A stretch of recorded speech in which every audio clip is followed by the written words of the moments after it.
जय हिंद दोस्तों, आप सभी का हमारे YouTube चैनल विद्यालय एजुकेशन में स्वागत है।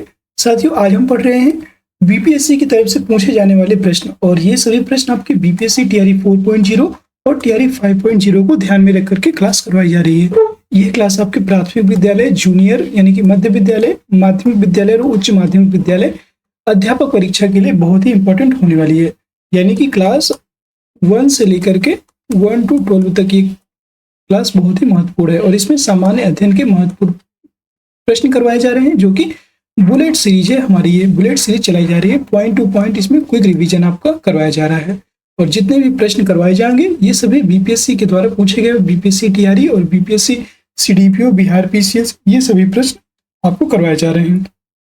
अभी हमारा सेक्शन चल रहा है वर्ल्ड ज्योग्राफी का। इसके पहले हमने जो है एंशिएंट हिस्ट्री, मेडिवल हिस्ट्री और मॉडर्न हिस्ट्री कवर किया। इसके बाद हम लोगों ने इंडियन ज्योग्राफी कंप्लीट कर ली और आज की क्लास में हम लोग वर्ल्ड ज्योग्राफी के महत्वपूर्ण प्रश्न करने जा रहे हैं और ये हमारी तीसरी और चौथी क्लास होने वाली है वर्ल्ड ज्योग्राफी की। तो चलिए शुरू करते हैं आज की इस क्लास को।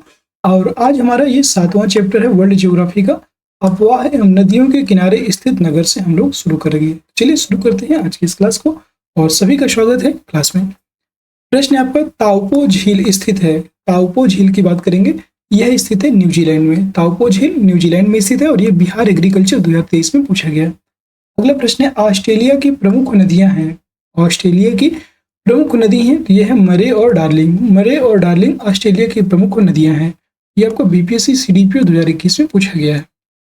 अगला प्रश्न है एक नदी जो प्रशांत महासागर की ओर बहती है। प्रशांत महासागर की ओर बहने वाली नदी है अमूर। इसका नाम है अमूर और यह प्रशांत महासागर की ओर बहती है। बीपीएससी ऑडिटर 2021 एग्जाम में पूछा गया था। प्रसिद्ध नील नदी संबंधित है तो यह नील नदी इजिप्ट यानी कि मिस्र से संबंधित है। मिस्र का इंग्लिश में नाम है इजिप्ट और यह मिस्र से संबंधित है आपकी नील नदी। नील नदी को मिस्र का वरदान कहा जाता है। ठीक है। अगला प्रश्न है दक्षिण अमेरिका की सबसे बड़ी नदी कौन सी है। दक्षिण अमेरिका की सबसे बड़ी नदी है अमेजन और यह सबसे बड़ी नदी है जिसका जो मुहाना है, जिसकी चौड़ाई सबसे अधिक है। सबसे लंबी नदी है आपकी नील नदी और सबसे चौड़ी नदी है आपकी अमेजन। यह आपका 52वें बीपीएससी प्री 2007-8 में पूछा गया। अगला प्रश्न है विश्व में अधिकतम संभाव्य जल शक्ति वाले कतिपय नदी बेसिन है तो यह है कांगो, कोलंबिया और यांगटीसी नदी। यह आपको बीपीएससी प्री 2003-4 में पूछा गया। ग्रैंड कैनियन है। ग्रैंड कैनियन एक खड्ड है जिसे बोलते हैं गार्ज। यह एक प्रकार का ग्रैंड कैनियन एक प्रकार का गार्ज है। यह 43वें बीपीएससी प्री 1999 में पूछा गया था। अगला प्रश्न है विश्व का बृहत्तम डेल्टा निर्मित होता है। यह गंगा ब्रह्मपुत्र के द्वारा सबसे बड़ा डेल्टा जिसका नाम है सुंदरवन डेल्टा। इस डेल्टा का नाम है सुंदरवन डेल्टा और ये विश्व का सबसे बड़ा डेल्टा है जो कि गंगा ब्रह्मपुत्र नदियों के द्वारा बनाया जाता है और ये बीपीएससी प्री 1996 में पूछा गया। अगला प्रश्न है सीन नदी डैश नगर से होकर बहती है तो सीन नदी फ्रांस के पेरिस नगर से होकर बहती है। यह पेरिस से होकर बहती है। बीपीएससी प्री 1992-93 में पूछा गया। थार मरुस्थल की सिंचाई करने वाली इंदिरा गांधी नहर का उद्गम स्थान है। इंदिरा गांधी नहर का उद्गम स्थल है हरिके बैराज। इंदिरा गांधी नहर भारत की सबसे बड़ी नहर है और यह हरिके बैराज से निकलती है। इसका उद्गम स्थान है हरिके बैराज और यह बिहार सीडीपीओ प्रारंभिक परीक्षा 2018 में पूछा गया। नेक्स्ट क्वेश्चन है अफ्रीका महाद्वीप में प्रवाहित होती है। अफ्रीका महाद्वीप में नील नदी प्रवाहित होती है, याद रखेंगे। और ये बीपीएससी सांख्यिकी अधिकारी प्री परीक्षा 2016 में पूछा गया। अगला प्रश्न है पनामा नहर द्वारा जुड़े हुए महासागर हैं। पनामा नहर के द्वारा कौन कौन से महासागर जुड़े हैं। इससे अटलांटिक महासागर तथा प्रशांत महासागर आपके पनामा नहर के द्वारा जुड़े हुए हैं और ये बीपीएससी सांख्यिकी अधिकारी प्रारंभिक परीक्षा 2016 में पूछा गया। अगला प्रश्न है मिसिसिपी यह डेल्टा उदाहरण है। मिसिसिपी डेल्टा उदाहरण है अंगुलित या पंजक डेल्टा का, जिसे बोलते हैं बर्ड फुट। यह अंगुलित या पंजक डेल्टा का उदाहरण है और यह बिहार सीडीपीओ प्रारंभिक परीक्षा 2005 में पूछा गया था। ठीक है। और साथियों ये सभी महत्वपूर्ण प्रश्न हैं, इनको आप इग्नोर मत कीजिएगा। अगर आप सच में एक रैंक लाना चाहते हैं, अगर आप सच में अपनी एग्जाम को क्रैक करना चाहते हैं, सारी क्लासेस को देखिएगा और ये बहुत इंपॉर्टेंट लगभग आपकी 21 या 22वीं क्लास होने वाली है। हम लगातार जो आपकी बुलेट सीरीज है तो बुलेट सीरीज को हम लोग लगातार कंटिन्यू कर रहे हैं और इसका एक ही मतलब कि जो बुलेट सीरीज है इसके सिर्फ एक ही प्लेलिस्ट बनाई है और सब सारी जो क्लासेस हैं प्लेलिस्ट में ऐड करते जा रहे हैं, तो आपको इसमें बहुत ही बेनिफिट होगा। अगला प्रश्न है, बारहमासी नदियों में जल आता है, तो बारहमासी नदियों में जल आता है बर्फ के पिघलने से, और ये बिहार सीडीपी प्रारंभिक परीक्षा 2005 में पूछा गया। महासागर एवं महासागरीय जलधाराएं, 8वां टॉपिक है आपका महासागर एवं महासागरीय जलधाराओं से जितने भी बीपीएससी के द्वारा अभी तक प्रश्न पूछे गए हैं वो सभी यहाँ पे करवाएंगे। गर्म जलधाराएं हैं, गर्म जलधारा की बात करेंगे तो अलास्का की धारा, मोजाम्बिक की धारा, एंटीलीज की धारा, और एक है अगुलहास की धारा। अगुलहास की धारा भी गर्म जलधारा है, याद रखेंगे। अगुलहास की धारा ये भी आपकी गर्म जलधारा है, याद रखिएगा। और ये बिहार एग्रीकल्चर 2023 में पूछा गया। सारगैसो सागर एक हिस्सा है, सारगैसो सागर की बात करेंगे, यह उत्तरी अटलांटिक महासागर का एक हिस्सा है। 67th बीपीएससी प्री 2022 में पूछा गया। अगला प्रश्न है, हिंद महासागर की प्रमुख जलधारा है, हिंद महासागर की प्रमुख जलधारा है मोजाम्बिक की धारा, जो कि एक गर्म जलधारा है। बीपीएससी डीएसईओ 2021 में पूछा गया। अगले प्रश्न है, अड्डू प्रवाल द्वीप डैश महासागर में स्थित है, तो अड्डू प्रवाल द्वीप की बात करेंगे, यह हिंद महासागर यानी कि भारतीय महासागर बोले या तो हिंद महासागर, दोनों एक ही है, हिंद महासागर में स्थित है अड्डू प्रवाल द्वीप। 66 बीपीएससी प्री री एग्जाम 2020 में पूछा गया था ये। अगला प्रश्न है, वह सागर जिसमें औसत लवणता सर्वाधिक है, ऐसा सागर जिसमें औसत लवणता सर्वाधिक है, यह मृत सागर है। यह आपका 62 बीपीएससी प्री 2011 में पूछा गया, सॉरी 2016-17 में पूछा गया था मृत सागर। सागरीय लवणता, सागरीय लवणता का मुख्य स्रोत है, तो सागरीय लवणता का मुख्य स्रोत है भूमि, और ये 53-55 बीपीएससी 2011 में पूछा गया। अगला प्रश्न है, अरब सागर के पानी का औसतन खारापन है, तो अरब सागर का जो पानी है ये औसतन खारापन है, इसमें 35 पीपीटी, ठीक है, 35 पीपीटी इसका औसतन खारापन है। ये भी आपका बीपीएससी प्री 2011 में पूछा गया। अगला प्रश्न है, महासागर में ऊंची जल तरंगे उठती हैं, तो जब ऊंची जल तरंगे उठती हैं यह चंद्रमा के कारण, चंद्रमा के कारण महासागर में ऊंची जल तरंगे उठती हैं, और इन जल तरंगों जब उठती हैं तो उसे क्या कहते हैं, जब उठती हैं तो उसे हम ज्वार कहते हैं, और जब गिरती हैं तो उसे हम भाटा कहते हैं। तो यहाँ पे आपका ज्वार भाटा भी आपका कंप्लीट हो गया। मतलब ज्वार, जब लहरें ऊपर की ओर उठती हैं तो उन्हें ज्वार कहते हैं, और जब ये नीचे गिरती हैं तो एक बिजली उत्पन्न होती है और इसे हम भाटा कहते हैं। ये आपको बीपीएससी प्री 2004-5 में पूछा गया था। अगला क्वेश्चन है, गल्फ स्ट्रीम है, गल्फ स्ट्रीम है तो यह एक महासागरीय धारा है। गल्फ स्ट्रीम बहुत इंपॉर्टेंट है, याद रखेंगे, वेरी वेरी इंपॉर्टेंट है गल्फ स्ट्रीम। ये आपको बीपीएससी प्री 2001 और बीपीएससी प्री 1997-98 में लगातार क्वेश्चन पूछा गया है, रिपीट होके, दोबारा से रिपीट हो सकता है, क्वेश्चन अच्छा है। अगला प्रश्न है आपका, पृथ्वी की सतह का वह भाग जो पानी से ढका है लगभग, तो आप सभी जानते हैं लगभग 2/3 भाग, यानी कि 2/3 भाग या 2/3 भाग पृथ्वी का ढका हुआ है पानी से। 41वें बीपीएससी प्री 1996 में पूछा गया। अगला प्रश्न है, नामीबिया तट के साथ बहने वाली ठंडी जलधारा का नाम है, नामीबिया तट के साथ बहने वाली ठंडी जलधारा का नाम है बेंगुएला की धारा, और ये बिहार सीडीपी प्रारंभिक परीक्षा 2018 और बिहार सीडीपी प्रारंभिक परीक्षा 2005 में पूछा गया। जल संधियां एवं महासागरीय गर्त, कौन कौन से जल संधियां और महासागरीय गर्त हैं देख लीजिएगा। पनामा नहर जोड़ती है, यह अटलांटिक महासागर एवं प्रशांत महासागर को आपस में जोड़ती है, पनामा नहर, और ये बीपीएससी टीआरई 2.0 13/12/2023 को पूछा गया। वह महासागर जिसमें सुंडा खाई स्थित है, यह है हिंद महासागर जिसमें सुंडा खाई स्थित है, और ये बीपीएससी डीएसईओ 2021 में पूछा गया। हिंद महासागर और लाल सागर को डैश जल संधि जोड़ती है, तो हिंद महासागर और लाल सागर को बाब अल मंदेव, दो सागर हैं, हिंद महासागर और लाल सागर, इन दोनों को बाब अल मंदेव एक जल संधि है, यह आपस में जोड़ती है। बीपीएससी प्री 2011 में पूछा गया था। 90 ईस्ट रिज यह स्थित है, तो 90 ईस्ट रिज हिंद महासागर में स्थित है, 90 ईस्ट रिज, और ये बीपीएससी प्री 2011 में पूछा गया। मलक्का जल संयोजक यानी कि मलक्का जल संधि या मलक्का जल संधि में आने जाने की सुविधाएं हैं, यह हिंद महासागर से चीन सागर तक आने जाने की सुविधाएं हैं मलक्का जल संधि में, और ये बीपीएससी प्री 2001 में पूछा गया। अगला प्रश्न है, पनामा नहर जोड़ता है, पनामा नहर की बात करेंगे, यह प्रशांत महासागर एवं अंध महासागर को आपस में कनेक्ट करता है, पनामा नहर, याद रखेंगे। और ये बीपीएससी प्री 1999 में ये क्वेश्चन पूछा गया था, याद रखिएगा आप सभी। अगला प्रश्न है, यूरोप सुएज नहर जोड़ती है, सुएज नहर की बात करेंगे तो सुएज नहर आपकी जोड़ती है भूमध्य सागर को लाल सागर से जोड़ती है सुएज नहर। और ये वेरी वेरी इंपॉर्टेंट है, बहुत बार ये क्वेश्चन पूछा गया, बीपीएससी प्री में पूछा गया था 1992-93 में। ठीक है, अगला प्रश्न है आपका, यूरोप के रूर प्रदेश का एक प्रमुख उद्यम है, यूरोप के जो रूर प्रदेश है, रूर मतलब होता है कोयला, तो यूरोप के रूर प्रदेश का एक प्रमुख उद्यम है जो कि औद्योगिक उद्यम है। और ये बीपीएससी सांख्यिकी अधिकारी प्रारंभिक परीक्षा 2016 में पूछा गया।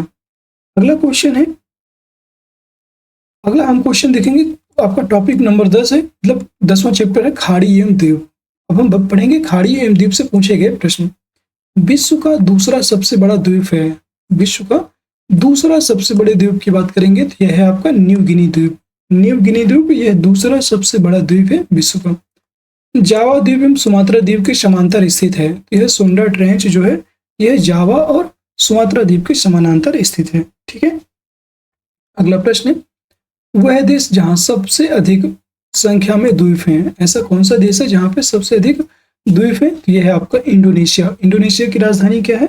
इंडोनेशिया की राजधानी है जकार्ता, याद रखेंगे, इंडोनेशिया की राजधानी है जकार्ता। और सभी साथी याद रखेंगे, बीपीएससी प्री 2019 में एक क्वेश्चन पूछा गया था। ठीक है, अगला प्रश्न है, अगला प्रश्न यहाँ पे, वह महासागरीय भाग, वह महासागरीय भाग जिसमें रॉक ऑफ पॉलिनेशिया स्थित है, जिसमें रॉक ऑफ पॉलिनेशिया स्थित है, यह बताना है। यह आपको किसमें स्थित है? Rock of Polynesia. Rock of Polynesia की बात करेंगे तो यह दक्षिणी प्रशांत महासागर में स्थित है और ये बीपीएससी एपीओ जीएस 2012 में क्वेश्चन पूछा गया था। ठीक है, अगला प्रश्न है आपका, अगला प्रश्न इसमें देख लीजिएगा, वह द्वीप जो क्षेत्रफल में सबसे बड़ा है, क्षेत्रफल में सबसे बड़ा द्वीप कौन सा है? क्षेत्रफल में सबसे बड़े द्वीप की बात करेंगे तो यह है बोर्नियो द्वीप और यह ग्रेट ब्रिटेन, मेडागास्कर, सुमात्रा एवं बोर्नियो में सबसे बड़ा है। ठीक है, 64th बीपीएससी प्री 2018-19 में पूछा गया था। अगला प्रश्न, फिजी द्वीप अवस्थित है, फिजी द्वीप अवस्थित है, यह कहाँ पे अवस्थित है? प्रशांत महासागर में फिजी द्वीप अवस्थित है। ठीक है साथियों, अगला क्वेश्चन है आपको, वायुमंडल का संगठन, 11वां चैप्टर है वायुमंडल का संगठन, और इससे पूछे गए जितने भी महत्वपूर्ण प्रश्न हैं बीपीएससी के द्वारा वो सारे प्रश्न यहाँ पे देख लीजिएगा। उष्ण कटिबंधीय वर्षावन भारत में पाए जाते हैं, उष्ण कटिबंधीय वर्षावन भारत में उत्तर पूर्वी क्षेत्र में पाए जाते हैं। ये आपका बीपीएससी एलडीसी मेंस 2022 में पूछा गया था, बीपीएससी एलडीसी मेंस 2022 में पूछा गया था, याद रखेंगे। अगला क्वेश्चन है, आप देखेंगे, क्षोभ मंडल के बारे में सत्य कथन है, क्षोभ मंडल के बारे में सत्य कथन कौन सा है? तो याद रखेंगे, क्षोभ मंडल के बारे में सत्य कथन है, इसकी औसत ऊंचाई 13 किलोमीटर है, इसकी औसत ऊंचाई 13 किलोमीटर है, याद रखिएगा। और ये 68 बीपीएससी प्री 2022 में पूछा गया था। अगला प्रश्न है, पृथ्वी के वातावरण में सबसे प्रचुर मात्रा में पाई जाने वाली गैस है, पृथ्वी के वातावरण में पाई जाने वाली सबसे प्रचुर मात्रा में पाई जाने वाली सबसे मतलब पृथ्वी के वातावरण में सबसे प्रचुर मात्रा में कौन सी गैस पाई जाती है? तो यह है नाइट्रोजन, जो कि 78% पाई जाती है। ऑक्सीजन की बात करेंगे तो ऑक्सीजन आपकी 21% पाई जाती है। ये बीपीएससी प्री 2019 में जो री एग्जाम हुआ था इसमें पूछा गया था। अगला क्वेश्चन है, अगला क्वेश्चन है आपको ध्यान से देखिएगा, और ओजोन परत पाई जाती है, तो ओजोन परत समताप मंडल में पाई जाती है। ठीक है साथियों, ओजोन परत की बात करेंगे तो ओजोन परत आपकी कहाँ पे पाई जाती है? समताप मंडल में। ठीक है, नेक्स्ट क्वेश्चन है, ओजोन परत बताता है, तो ओजोन परत जो है ये आपको पृथ्वी की सतह से 15 से 20 किलोमीटर ऊपर में वायुमंडल की परत को बताता है, याद रखेंगे। और ये बीपीएससी प्री 1992-93 में पूछा गया था। पृथ्वी के चारों ओर गैसों के समूह को कहते हैं, पृथ्वी के चारों ओर गैसों के समूह को क्या कहा जाता है? वायुमंडल कहा जाता है। और ये बीपीएससी प्री 2001 में पूछा गया था, 2001 में ये क्वेश्चन पूछा गया। 12वां चैप्टर है आपका वायुदाब, आर्द्रता एवं पवन संचार तथा चक्रवात से संबंधित प्रश्न। गरजने वाली चालीसा, क्रुद्ध 50, चीखने वाली 60 पौने पृथ्वी के डैश गोलार्ध में चलती हैं। एक ही देखिए, आप देखेंगे एक ही प्रश्न से कई सारी आपके क्वेश्चन बन जाएंगे। गरजने वाली 40, क्रुद्ध 50, चीखने वाली 60, ये सभी जितने भी पौने हैं ये दक्षिणी गोलार्ध में चलती हैं। ठीक है, ये आपकी दक्षिणी गोलार्ध में चलती हैं। 66 बीपीएससी प्री 2022 में ये क्वेश्चन पूछा गया था। अगला प्रश्न है, एक प्रभावी कोरियोलिस बल होता है, एक प्रभावी कोरियालिस बल होता है, और ये कौन सा बल होता है? तो पृथ्वी के घूर्णन के कारण एक प्रभावी कोरियालिस बल होता है। 67th बीपीएससी प्री 2021 में ये क्वेश्चन पूछा गया था। अगला प्रश्न है, सिरों को उष्ण आर्द्र हवाएं बहती हैं, सिरों को उष्ण आर्द्र हवाएं बहती हैं, तो ये सहारा रेगिस्तान में बहती हैं। बीपीएससी डीएसईओ 2021 में पूछा गया था। आईटीसीजेड से अभिप्राय है, आईटीसीजेड से अभिप्राय है अंतः उष्णकटिबंधीय अभिसरण क्षेत्र, अंतः उष्णकटिबंधीय अभिसरण क्षेत्र है, और ये यही वो होता है आईटीसीजेड। ये आपका बिहार जीएस 2017 में क्वेश्चन पूछा गया था। अगला प्रश्न है, साफ रात मेघीय रातों की अपेक्षा, साफ रात मेघीय रातों की अपेक्षा अधिक ठंडी होती हैं, क्यों? तो इसका एक रीजन है विकिरण के कारण, विकिरण के कारण साफ रात जो होती है ये मेघीय रातों की अपेक्षा अधिक ठंडी होती है। ये आपका बीपीएससी प्री 1994 में पूछा गया। अगला प्रश्न है, सही सुमेलन कीजिए। यहाँ पे सही सुमेलन करना है, जैसे भूमध्य सागरीय क्षेत्र, भूमध्य सागरीय क्षेत्र यहाँ पे जाड़े की वर्षा होती है, भूमध्य क्षेत्र में गरज के साथ वर्षा मध्याह्न में होती है, और मानसूनी क्षेत्र में गर्मी की वर्षा होती है, और मरुस्थलीय क्षेत्र जो होता है यहाँ पे 25 सेंटीमीटर से कम वर्षा होती है मरुस्थलीय क्षेत्र में। टॉर्नेडो पृथ्वी की एक भयंकर आंधी है, टॉर्नेडो की बात करेंगे तो यह पृथ्वी की एक भयंकर आंधी है। टॉर्नेडो एक प्रकार का तूफान है, और इसको टॉर्नेडो, तूफान को टॉर्नेडो अमेरिका में कहा जाता है। तो टॉर्नेडो पृथ्वी की एक भयंकर आंधी है जो मुख्यतः उठती है अमेरिका में। बिहार सीडीपीओ प्रारंभिक परीक्षा 1998 में ये क्वेश्चन पूछा गया था। ठीक है साथियों, अगला प्रश्न है अगला प्रश्न है आपका चैप्टर नंबर 13, जलवायु एवं घास के मैदान से है। छितरे हुए वृक्षों वाले घास के मैदान कहलाते हैं, जितने भी छितरे हुए वृक्षों वाले घास के मैदान हैं ये कहलाते हैं, तो इन्हें सवाना घास के मैदान कहा जाता है। बीपीएससी टीआरई 3.0 1 to 5 एग्जाम में पूछा गया था। अगला प्रश्न है, भूमध्य सागर से भारत के उत्तर पश्चिमी भाग की ओर चलता है, यह कौन सी पवन चलती है? तो यह पश्चिमी विक्षोभ चलती है। बीपीएससी टीआरई 2.0 में पूछा गया। अगला प्रश्न है, जियोम जिसे बायोम कहते हैं, तो जियोम चैपेरेल के रूप में जाना जाता है। यह भूमध्य सागरीय झाड़ी वन होता है जिसे चैपेरेल के रूप में जाना जाता है। बीपीएससी टीआरई 3.0 में पूछा गया। भूमध्य सागरीय जलवायु क्षेत्र में आते हैं, तो यह मध्य चिली, कैपटाउन तथा एडिलेड इस क्षेत्र में आते हैं। और ये 64th बीपीएससी 2018-19 में पूछा गया। दक्षिण अमेरिका में मध्य अक्षांशीय घास के मैदान का नाम है, इसे पंपास कहते हैं। यह आपको बीपीएससी 2016-17 में पूछा गया था।